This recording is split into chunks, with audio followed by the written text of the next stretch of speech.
Ang kwento natin ngayon ay nangyari sa liblib na lugar ng Purok 1, Barangay Papua, sa Catbalogan City, Samar, noong nakaraang taon.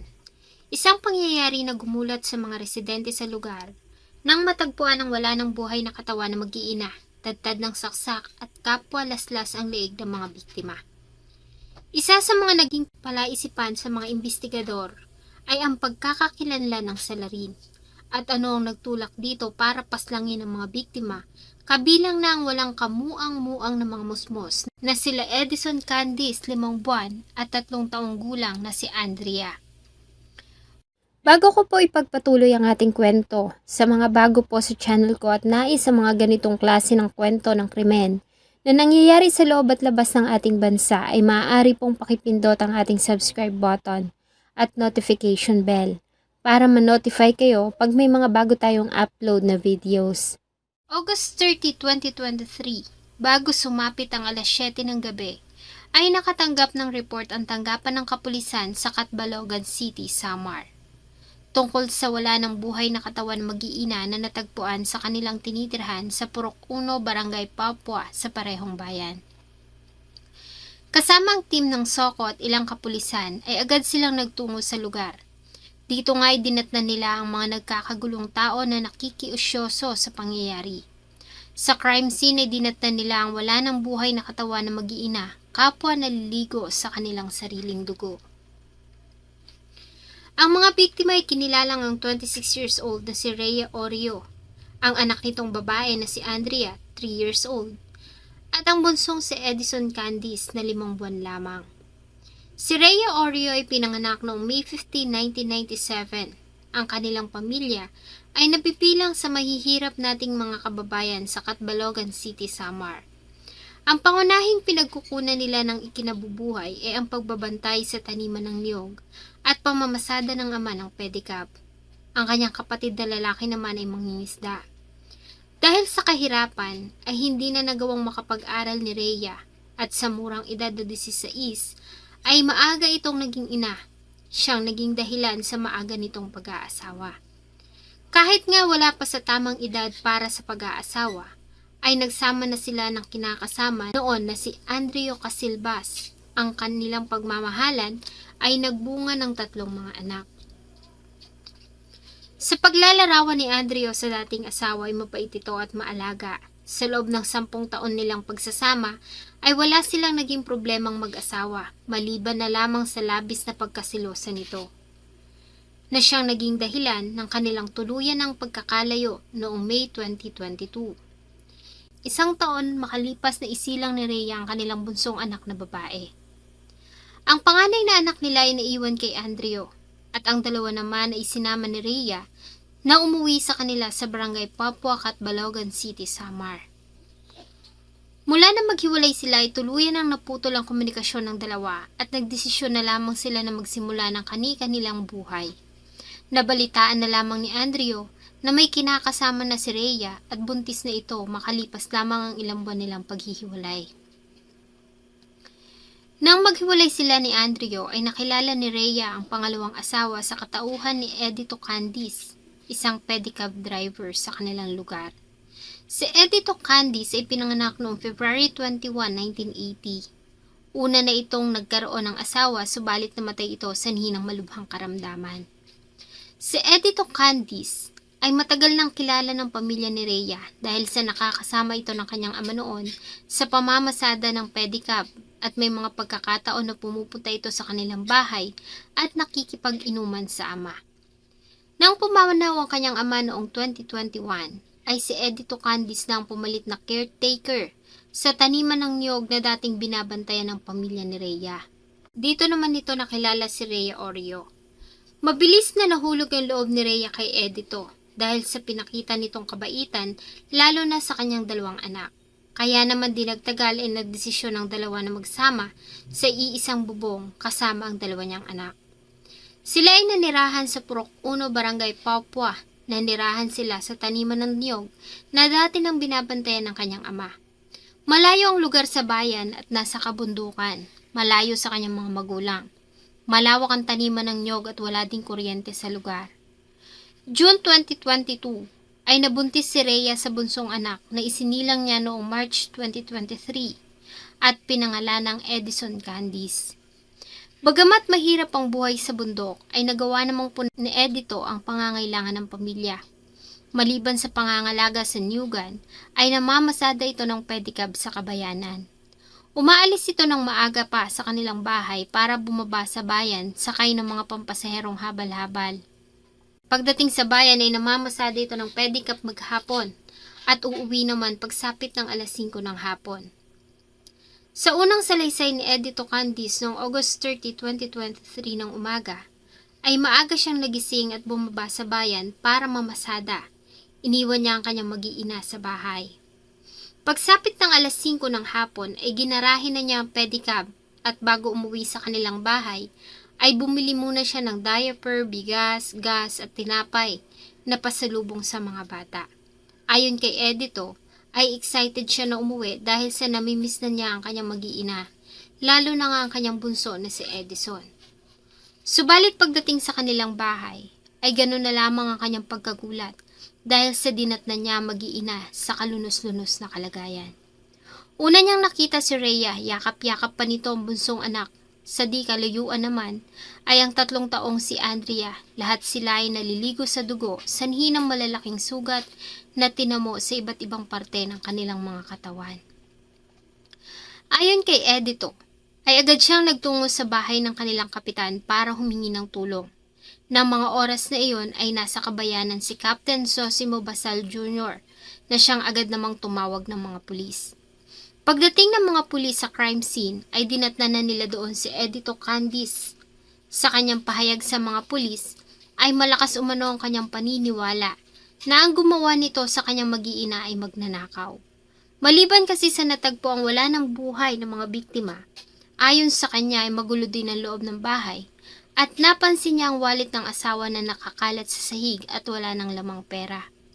Ayon kay Edito, ay wala silang kaaway o nakasamaan ng loob na maaaring gumawa nito sa kanya, sa kanyang pamilya, maliban sa may mga ilang magnanakaw umano ang pumapasok sa binabantayan nilang property. Nabanggit din ni Edito Candice na maaaring ang pumatay sa kanyang biyanang lalaki na si Rodolfo Orio alias Calvo ay siya ding responsible sa pagkamatay ng kanyang mag-iina. Noon kasing 2021, ay natagpuan ang naaagnas ng katawan ng ama ni Rhea sa parehong Newgan. Subalit ang kaso nito ay napawalang bahala na lamang dahil sa kawalan ng sapat na ebidensya at hindi nagawang asikasuhin ng pamilya. Gayunpaman ayon sa mga investigador, kung pagnanakaw lamang ang motibo ng mga suspect, bakit napaka-brutal naman ang paraan ng ginawang pagpaslang sa mag-iina? Bakas kasi sa sinapit ng mga ito na ang salarin ay may matinding galit. Sa resulta ng autopsy sa mga katawan, si Rhea Orio ay nagtamo ng 9 na saksak sa iba't ibang bahagi ng kanyang katawan. Ang anak nitong si Edison na 5 buwan lamang ay nagtamo ng 4 na saksak at 14 naman sa 3 taong gulang na si Andrea. Ang 3 biktima ay kapwa nagtamo ng malalim na hiwa sa liig. Kaya naman kung susuriing mabuti, ang ginawang pagpatay sa mag-iina ay nagpapahiwatig na may labis na galit at pagkamuhi ang salarin sa mga biktima. At hindi lamang simpleng pagnanakaw ang motibo ng salarin. At dahil nga nasa kabundukan, isa pa sa nagpahirap sa mga investigador ay may kalayuan sa kanilang tinitirhan ang kapitbahay nila Rhea. Sa naging panayam nila sa ilang mga kalapit na bahay ng mga ito, ay wala silang napansing kakaiba maliban sa may narinig silang malakas na sigaw noong umaga ng August 30, 2023. Subalit saglit lang at nawala din. Nagawa namang makakuha ng mga patalim ang mga crime investigators sa loob ng bahay nila Rhea na pinadala nila sa crime laboratory para malaman kung may bakas ba ito ng DNA ng mga biktima. Ilang mga persons of interest din ang kinonsider ng mga pulis na maaaring may kinalaman sa pamamaslang. Una na rito ay ang dating kinakasama ni Rhea, subalit napatunayan nila na nang mangyari ang krimen ay wala ito sa Catbalogan dahil nasa Olongapo City ito kung saan ito nagtatrabaho bilang mechanics ng malalaking truck. Tinignan din nila ang sinabi ni Edito Candice na aligasyon tungkol sa isang lalaki na may special na sakit ang pumunta sa lugar. Ito ay ang pamangkin ng dating may-ari ng lupain. Subalit napag-alaman nila na matagal na itong hindi pumupunta sa lugar at nananatili lamang ito sa loob ng kanilang bahay. Inimbestigahan din nila ang dating nagmamay-ari ng Newgan dahil sa may nabalita na nais nitong bawiin ang lupa sa bagong may-ari dahil marahil umano sa maganda ng lugar at namumunga na ang mga niyog. Sa huli ay natuon ang pansin ng mga investigador sa kinakasama ni Rhea na si Edito Candice. Kapansin-pansin kasi ang kakaiba nitong mga ikinikilos at maliban dito, nakarating din sa kanila na noong August 30, 2023, bago ito magtungo sa bahay ng kapitan para humingi ng tulong, ay dumaan ito sa isang kakilala. Doon ay una nitong sinabi na magtutungo ito sa bahay ng kanilang kapitan para humingi ng tulong dahil sa natagpuan niyang patay ang kanyang mag-iina. Sa bahay ng kakilala ay iniwan niya mga dala niyang diaper, tinapay, bigas at gas at isang itak, bagay na hindi niya sinabi sa mga investigador. Ang nasabing itak ay napasa kamay lamang ng mga investigador kinabukasan pa August 31, matapos na isurrender ito sa kanila ni Chairman Zosimo Basal Jr. Ang nasabing itak ay iniwan umano ni Edito sa bahay ng kakilala noong araw na mangyari ang krimen. Ang nasabing itak ay tumutugma sa mga sugat na tinamo ng mga biktima. At dahil nga sa hindi matanggap ng pamilya ang sinapit ng anak at mga apo, ay lumapit ang ina at kapatid ni Rhea sa Rafi Tulfo in action. Nais kasi nila na mabigyan ng hustisya ang nangyari at hindi ito matulad sa sinapit ng haligi ng kanilang tahanan noong 2021. Sa ginawang panayam ni Senator Rafi Tulfo sa kinakasama ni Rhea na si Edito, ay tila naman nadulas ito sa kanyang mga salita. Dahil bagamat hindi pa ito itinuturing na person of interest sa kaso ng pagkamatay ng kanyang mag-iina, ay sinabi nito na siya umano ang naiipit sa mga nangyayari at alam niya na isa siya sa mga pinagdududahan. Kasi akong naipit dito, sir. Pero hindi ako susuko kasi malinis ang puso ko, malinis ang kamay ko, malinis ang konsensya ko na hindi ako mamamatay ng tao. Yes, sir, natural. First of interest ako kasi ang pamilya ko yan, sir. Alam ko yan. Personal of interest talagang katulad ko. Dito ay hinamon nito ni Senator Rafi Tulfo na sumailalim sa lie detector test na ifa-facilitate ang programa. Pumayag naman si Edito Candice sa hamon ng senador. Ayon sa pamilya at kapatid ni Rhea ay malakas din ang kanilang kutob na may kinalaman si Edito sa nangyari sa mag-iina. Ayon sa kapatid ni Rhea ay hindi maganda ang relasyon ni Edito sa kanilang pamilya. Kaya naman hindi sila nagtutungo sa bahay ng kapatid at nagulat na lamang sila na mabalitaan ang sinapit ng mga ito. Sa isinagawang lie detector test, sa lumabas na resulta ay hindi nagsasabi ng totoo si Edito Candice. Bagamat hindi tinatanggap na ebidensya sa hukuman ng lie detector test, ay malaki ang naitulong nito para malutas ang kaso. Bagamat alam na nila ang resulta ng test, ay hindi nila ito ipinaalam kay Edito Candice. Sa halip ay nagsagawa ang mga pulis ng reenactment sa lugar ng mga pangyayari. Kasama ang ilang mga investigador, saksi at mga barangay officials ay muli nilang binalikan ang mga pangyayari. Naging cooperative naman si Edito Candice at pinakita niya sa kanila ang lahat ng kanyang ikinilos noong August 30, 2023. Mula sa pag-uwi niya sa bahay, pagkadiskubre sa mga biktima, at pagtawag niya ng tulong. Sa ginawang reenactment, ay maraming napuna ang mga pulis at mga saksi na hindi tumugma sa mga pangyayari noong August 30, 2023.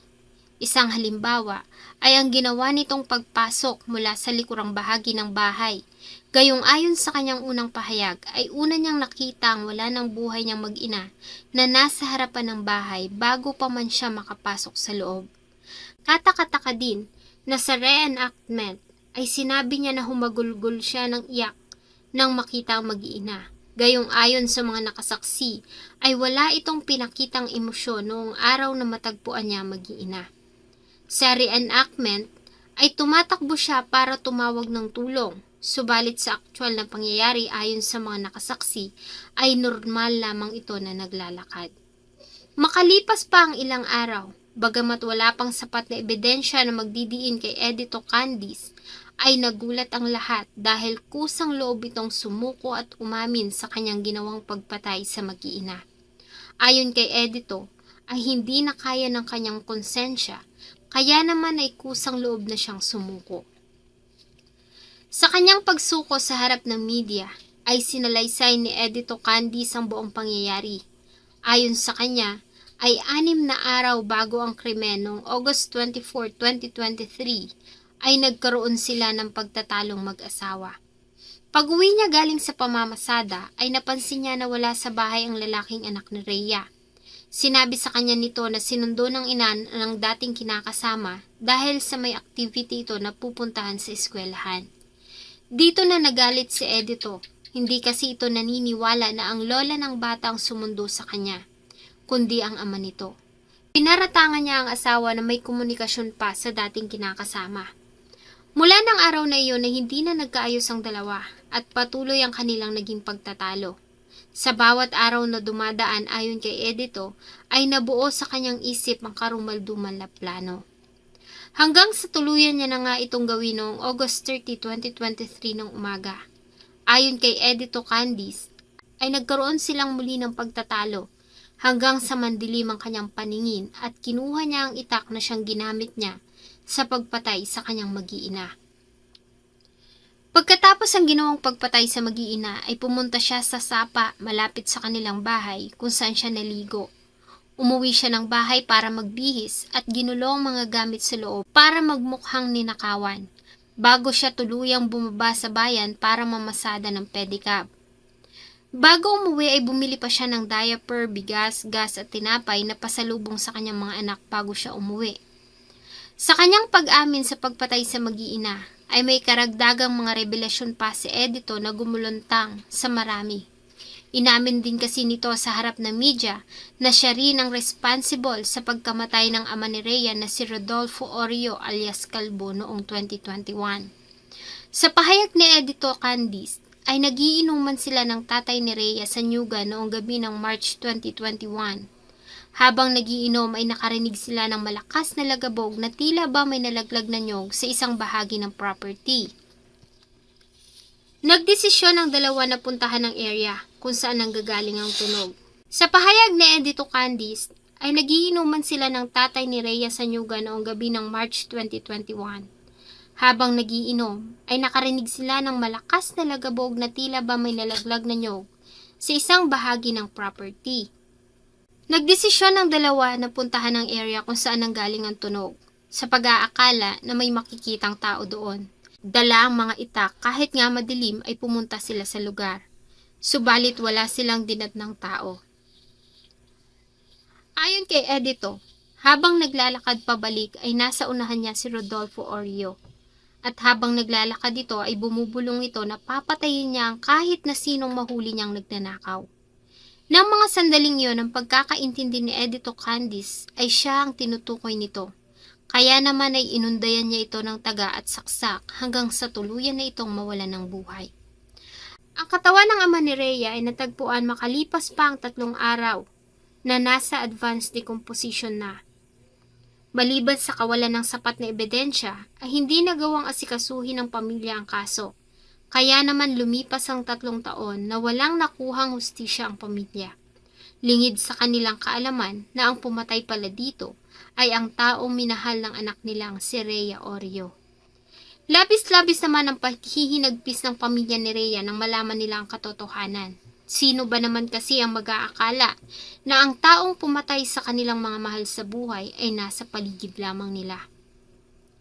Ilang beses ding nagbigay si Edito Candiz ng kanyang saloobin tungkol sa pagkamatay ng kanyang mag-iina at nanawagan pa na sumuko na ang salarin, gayong ang kanya palang tinutukoy ay ang kanyang sarili. Lumutang ka na kasi hahanap at hanapin ka rin ng otoridad. Si Edito Candiz ay tuluyan ng sinampahan ng kasong parricide dahil sa ginawa niyang pagpatay sa 5 buwan niyang anak na si Edison. At double murder naman dahil sa pagpatay niya sa mag-inang Rhea Orio at Andrea. Sa panayam ng media sa anak na lalaki ni Rhea Orio ay sinabi nito na malimit niyang makita na nag-aaway si Edito at ang kanyang ina. May mga pagkakataon umano na tinatakot ni Edito si Rhea ng kutsilyo at itak. Malimit din itong sakta ng kanyang ina, taliwas sa sinabi ni Edito na hindi sila nagkakaroon ng pagtatalong mag-asawa. At iyon lamang ang unang beses na nagkaroon sila ng di pagkakaunawaan. Sa huli ay sinabi ni Edito Candice na nagsisisi siya sa ginawa niyang pagpatay sa anak na si Edison at sa batang si Andrea. Subalit ayon sa kanya ay hindi siya nagsisisi sa ginawa niyang pagpatay sa kinakasamang si Rhea Oreo at pinanindigan niyang nagtaksil ito sa kanya kaya niya ito nagawang patayin. Sa ginawang investigasyon ng mga pulis ay kinumpirma nila sa media na totoong ang lola ng bata ang sumundo sa anak ni Rhea at hindi si Andrea Casilbas na noon ay nagtatrabaho sa Olongapo City. Isasama din sana nito ang apo na si Andrea subalit nagdalawang isip siya dahil sa bata pa ito at nag-aalala siya na baka umiyak ito at hanapin ang ina. Malayo pa naman ang lugar sa kanilang tinitirahan kaya naman iniwan niya ito at tanging ang apong lalaki lamang ang kanyang dinala. Lingid sa kanyang kaalaman ang mangyayari sa apong babae. Sa huli nang tanungin kung ano ang mamimiss niya sa kanyang mag-iina, sinabi ni Edito Candice na mamimiss niya ang mga lambingan nilang mag-asawa lalo na bago matulog sa gabi at bago siya umalis para mamasada sa umaga.